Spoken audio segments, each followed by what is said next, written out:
안녕하세요. 김익현 변호사입니다. 오늘은 이재명 후보자가 경기도지사로 일할 당시 비서실에서 근무했던 조명현님의 기자회견 내용 인용해 볼게요. 안녕하십니까? 국민 여러분. 저는 지난 대선 당시 이재명 후보가 경기도 도지사로 있었던 시절 불법 세금 유용과 법인카드 비리, 공무원의 사적 유용 등을 제보하고 신고했던 전 경기도 비서실 공무원 조명현입니다. 2021년 겨울 첫 제보를 시작으로 3년 넘는 시간이 지났습니다. 그리고 2023년 10월 18일 기자회견 이후 저는 또다시 이 자리에 섰습니다. 여전히 죄에 대한 인정과 사과, 그에 따른 책임 없이 이 나라의 대통령이 되고자 하는 이재명 후보에 대해 이야기하고자 합니다. 5월 23일 대선 토론에서 김문수 후보님의 법인카드 질문에 언론 플레이다. 조작 기소다. 쓴 일이 없다. 구체적 증거를 대보라. 죄가 유죄가 나왔습니까? 라며 답했습니다. 그럼 죄가 없단 말입니까?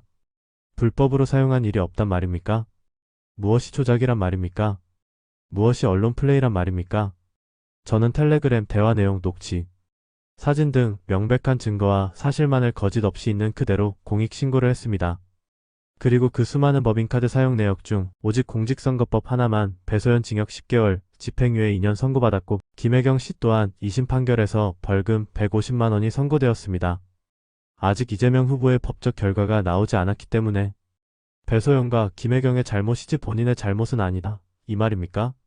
제가 경기도청에서 수개월간 이재명 전 도지사의 비서로서 해오던 일은 경기도를 위한 공적 업무가 아닌 이재명 전 지사와 김혜경 씨만을 위한 사적 업무들이었습니다. 저의 하루 일과는 매일 아침 이재명 전 지사가 먹을 건강을 고려해 만든 일명 이재명 세트라 불리는 샌드위치를 사고 이재명 전 지사가 좋아하는 과일을 사다가 공간에 세팅해 두는 것을 시작으로 공간을 돌며 해야 할 일들을 찾고 세탁물은 세탁소에 빨래할 것들은 세탁기에 넣어 빨래하고 입어야 할 셔츠, 양말, 속옷 등은 잘 구비되어 있는지 부족하면 자택으로 가지러 가고 아니면 구매해 정리해두고 로션은 얼마큼 사용했는지 욕실의 샴푸는 언제쯤 사다 놔야 하는지 그렇게 공간을 다 돌고 나면 김혜경 씨를 위한 샌드위치들과 과일들 그리고 먹고 싶어하는 메뉴들을 원하는 식당에 가서 주문해 이재명 전 지사의 자택 문 앞에 가져다 둡니다. 법인카드로 결제할 수 없는 시간에는 제 카드로 먼저 결제하고 다음날 결제 취소 후 다시 법인카드로 재결제를 합니다. 명절 선물인 고기, 과일도 법인카드, 제사상에 올릴 것들도 법인카드 하물며 집에 필요한 자잘한 배터리, 간식 등도 다 법인카드, 명품 로션, 일제 샴푸는 개인카드 결제 후 공무원으로부터 계좌 입금받아 썼던 일들, 이재명 후보 본인이 개인 통장 지출 내역에는 없는 매일 먹는 샌드위치와 과일들, 명품 로션과 일제 샴푸, 명절 선물 제사용품, 그리고 업무 시간 외에 공간에 올리는 음식들은 무슨 돈으로 지출되는지 확인해 보지 않았단 말입니까? 한번 물어보지도 않고 먹고 쓰고 했단 말입니까? 경기도청의 법인카드는 국민의 피와 땀이 녹아있는 국민의 혈세인 세금이 아닙니까? 국민의 세금은 어느 한 공직자가 그의 가족의 생필품이나 뱃속을 불려주기 위해 쓰여지는 용도가 아닙니다. 이재명 전 지사의 아들 태원 수석과 집에 바래다주는 일도 공무원의 일, 이재명 전 지사와 김혜경 씨의 불법 대리 처방 의혹, 김혜경 씨의 병원 의전, 경기도청에 있어야 할 관용차를 떡하니 자택에 두고 김혜경 씨 사적 사용하는 일들, 이 모든 일들은 저 혼자가 아닌 5급 비서관 배모 씨와 함께 사모님 팀이라는 이름 아래 한 팀으로 함께 했던 일들입니다. 김혜경 씨는 일반인으로 법인카드를 사용할 수도, 관용차를 사용할 수도, 공무원을 사적으로 볼 수도 없는 신분인데 사모님 팀이라는 명목하에 당연하게 누구 하나 의심하지 않고 체계적으로 불법이 자행되었습니다. 이 모든 일들이 이재명 전 지사의 비호나 묵인 없이 가능한 일들입니까? 국민으로부터 이양받은 권력을 조직적이고 체계적으로 양심의 가책도 없이 개인의 사리사욕을 위해 사용하는 사람이 과연 국가를 운영하는 지도자 자격이 있단 말입니까? 저는 국민이 낸 세금으로 월급을 받으며 국민을 위해 일해야 하는 공무원이었습니다. 그런 제가 한 일은 이재명 전 지사와 김혜경 씨만을 위한 사적인 일을 처리하는 개인의 노예나 다름없었습니다. 공무원이 그런 사적인 일들을 처리하기 위해 쓰여지는 게 맞습니까? 그런 일을 하는 제가 세금으로 월급을 받는 것이 정당합니까? 대통령이 된다면 이 나라의 공무원과 세금이 오롯이 국가와 국민을 위해 사용된다고 믿을 수 있겠습니까? 이재명 후보와 김혜경 씨는 법적 책임을 지지도 않고 오히려 법과 국민을 권력으로 기만하고 있습니다. 국민 여러분과 저와 같은 평범한 대한민국 사람은 배가 고파 편의점에 빵 하나를 훔쳐도 처벌을 받습니다. 법 앞에 평등한 대한민국 국민이라면 너무나 당연한 일입니다. 권력을 가진 사람이라고 해서 예외가 되어서는 안 됩니다.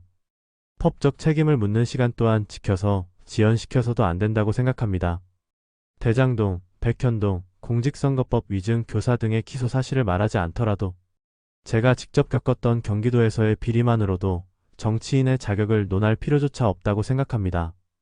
올림픽에서 도핑에 적발된 선수에게 경기를 뛰게 하는 자격을 준다는 것은 어불성설이라고 생각합니다.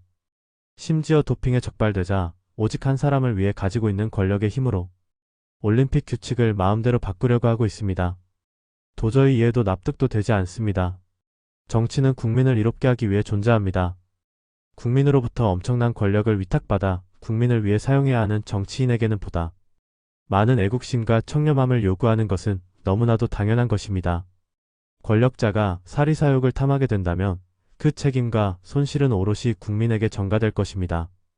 법 위에 군림하고 권력으로 짓누르며 국민의 혈세를 본인의 쌈짓돈 정도로 여기는 이재명 후보는 뻔뻔하게도 자신을 기득권에 맞서 싸우며 탄압받는 정치인 1, 잘하는 정치인, 서민의 민생을 위해 일하는 정치인이라는 프레임으로 국민들을 속이고 거짓을 일삼으며 본인의 이득을 위해 본인의 범죄를 방탄하기 위해 대통령이 되려하고 있습니다. 누가 기득권 세력이란 말입니까? 누가 지금 핍박과 탄압을 받고 있단 말입니까? 국민 여러분, 이번 선거에 마음의 상처도 많고 화도 나셔서 지치고 포기하고 싶으신 분들이 많으실 거라 생각합니다. 하지만 지금 우리는 전쟁을 치르고 있습니다. 이번 대선 꼭 승리해야 합니다. 패배하면 자유 대한민국의 미래는 없습니다. 그들은 죽을 힘을 다해 전쟁에 임하고 있습니다. 이 전쟁은 좌우 싸움이 아닙니다. 대한민국 국민이라면 모두 뭉쳐야 합니다. 하나가 되어야 합니다. 앞으로 우리가 살아가야 할 자유, 대한민국을 수호하기 위해, 또 내일을 살아가야 할 우리 미래 세대를 위해, 그리고 사랑하는 우리 가족들을 위해 우리는 자유 대한민국을 반드시 지켜내야 합니다. 자유 대한민국이 존재해야 정치도 있고 국민의 삶도 있다고 생각합니다. 지금 이 나라를 지키는 일은 그 어느 누구도 아닌 우리 국민들이 나서서 해야 할 때라고 생각합니다. 제가 감히 국민 여러분께 부탁드립니다. 여러분이 사랑하는 대한민국을, 그리고 사랑하는 가족들을 여러분의 손으로 지켜주십시오. 6월 3일 국민 모두가 대통령 선거에 동참하시어 투표로서 이 나라를 지켜내 주십시오. 개인의 사리사욕을 위해 권력을 이용하는 사람이 지은 죄를 숨기기 위해 수많은 거짓을 일삼는 사람이 자유 대한민국을 통치하려는 것을 막아주십시오. 거짓과 프레임 가머니설이 아닌 진정성과 행동으로 오직 국민을 위해 일할 수 있는 후보를 뽑아주시길 간곡히 부탁드립니다. 감사드립니다. 제가 코치고 더할 곳이 없네요. 여러분, 제가 여러분들과 오프라인 미팅할 수 있도록 최선을 다해주세요. 오늘 어떤 분이 전화하셔서 제가 콘서트 할 수 있는 장소도 준비해 주신다고 했는데 운수대통한다면 제가 쉬운 곡 위주로 할 수 있도록 적극 검토해 보겠습니다. 사실은 저 많은 분들 앞에서는 무대 공포증으로 잘 못하긴 하지만 좋은 일이 있다면 할 수 있을 겁니다. 오늘은 밤에 듣고 편히 주무실 수 있는 아름다운 곡 들려드릴게요. 이호진 첼리스트님과 같이 연주한 카치니의 아베 마리아입니다. 감사합니다.